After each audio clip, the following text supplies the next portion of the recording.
Last video, we decided we were going to tackle our annoying, confusing, and difficult chatbot. How do we go about that? Well, recently I spoke with an owner who had a very similar problem. He had a chatbot that did well at the first part of the conversation and then sort of went off the rails with very odd answers. He didn't, however, have time or money to get a new chatbot, and he couldn't physically program this one differently. So what do? Well, because he fully understood the problem, we were able to craft a response. I suggested that we own the oddity. In other words, have the chatbot introduce itself and actually say, I'm a chatbot, and I generally give you good answers. However, when my answers don't make sense, please reach out to my humans.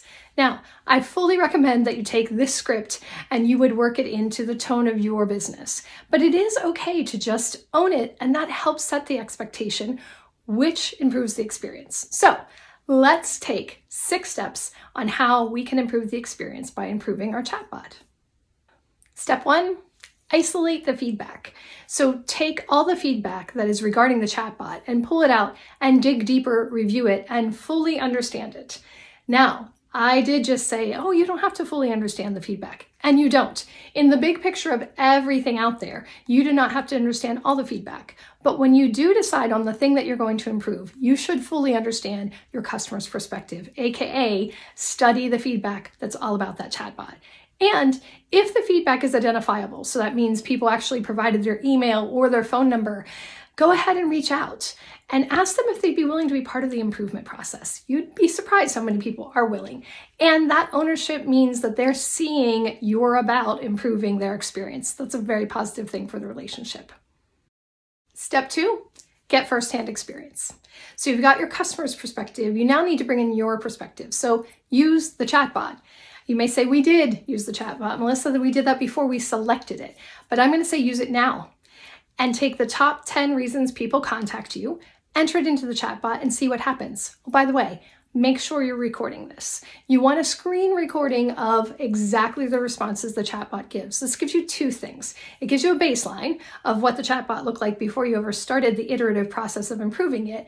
And it also gives you the chance to not have to keep doing this testing again. What did it say when I typed in this answer? Go back to the video as opposed to typing back in the answer. So the baseline and then just a video to quickly reference. Step 3. Make incremental improvements. So that means now you have your feedback from your customers, you have your experience from typing into the chatbot. Now you can start to take that information and build a better chatbot. So build better responses to those top 10 questions and potentially anything else you derived from the feedback from your customers. Put in those iterative changes and then progress to step 4. Step 4. Ask your friends, family, and customers to walk through this newly improved chatbot experience. Now, this should be a small subset of people to see if it's working as you expect it to. The other benefit to this is if for any reason being on your network would give a better experience than off your network, these people who are outside of the network get a true customer experience to the changes that you've made. Step 5, make the improvements that you got from the feedback of the second round of testing. Be certain you are capturing all the improvements you're making because that's important for our final step. Step 6, we learn from our friends in the B2C world. They would never improve a product without shouting it from the rooftops. So if you've improved your chatbot, you want to shout it from your chatbot, your newsletter, your website, any videos that you do, possibly your email signature, everywhere you want to say, have you tried our new improved chatbot? And you want to be certain that your wording speaks to the point that, based on feedback from you, we've improved our chatbot. Because that is what continues the circle of feedback that you really need to continue to improve your customer experience. If your customers have been asked, you listened, you took action to improve, you need to make sure everyone knows that, because that's impressive. And they will be more likely to engage with you when you ask them to help you improve again. And there you have it. From feedback to focus to improvement. If you have questions or comments, please put them below.